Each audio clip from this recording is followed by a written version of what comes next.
বিজনেসের পেছনে লক্ষ্য হচ্ছে আমি যেহেতু চিত্রনায়িকা, আমি মেকআপ থেকে শুরু করে সব কিছুর প্রতি কিছুটা আইডিয়া আছে এবং আপনারা সকলেই জানেন আমার ফেসে প্রচুর গরু হয়েছিল, যেটার এখন কিছু মিউজিক হয়েছে, আমার গান আপনারা দেখে থাকবেন, সিনেমাও আছে।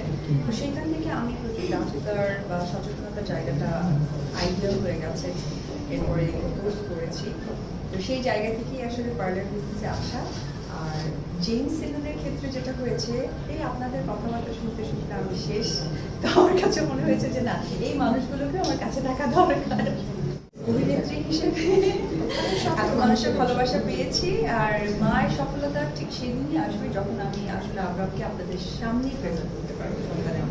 যেহেতু আপনি ব্যবসায় নামতেছেন, আমরা পরোক্ষভাবে কি ধরে নেব আপনি চলচ্চিত্রকে বিদায় জানিয়েছেন? না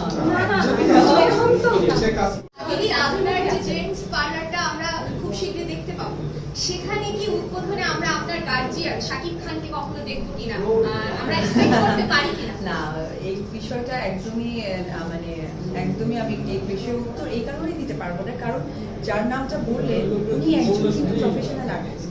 তো আমি অলওয়েজ সম্পর্কের বাহিরেও আরো একটা সম্পর্ককে আমি রেসপেক্ট করি প্রফেশনাল। না, আমি তো একবার কি রাজনীতি করিনি, রাজনীতি করিও না, রাজনীতি বুঝি না।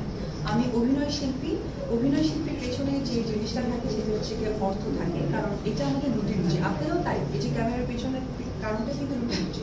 তো রুটি রুচির জায়গা থেকে আমাকে যেখানে আমার অভিনয়ের জায়গাটা প্রেজেন্ট করতে পেরেছি আমি সেটাই করেছি, যেটা আপনারা সোশ্যাল মিডিয়াতে দেখেছেন বা আপনারা দেখে থাকতে পারেন। এটাই আমার কি অনুভূতি বলবো, মানুষকে নাই চিনতে পারে, এটা অস্বাভাবিক কিছু না। আমার এক্সপেকটেশন ওটাই থাকতে হবে, আপনি আমাকে ডেফিনেটলি অনেক ভালোবাসেন। এখন আপনি সেই মুহূর্তে ধর সিফাতকে নাও ভালোবাসেন, না আমাকে নাও চিনতে পারেন, বা ওকে হচ্ছে কি সিফাতকে অনেক ভালোবাসেন, আইদার আমাকে ভালো লাগে। আপু, শিল্পীদের রাজনীতি করাটা মানে কতটুকু উচিত বলে আপনি মনে করেন? আমার কোনো বক্তৃতা নেই। আরেকটা প্রশ্ন হচ্ছে, সনেট ভাই একটু চলে আসবেন প্লিজ।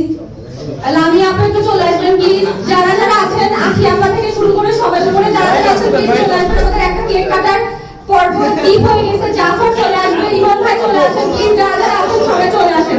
নীলা আপু চলে আসেন, মারিয়া কিংবা টাকু যদি ওখানে থাকেন চলে আসেন প্লিজ।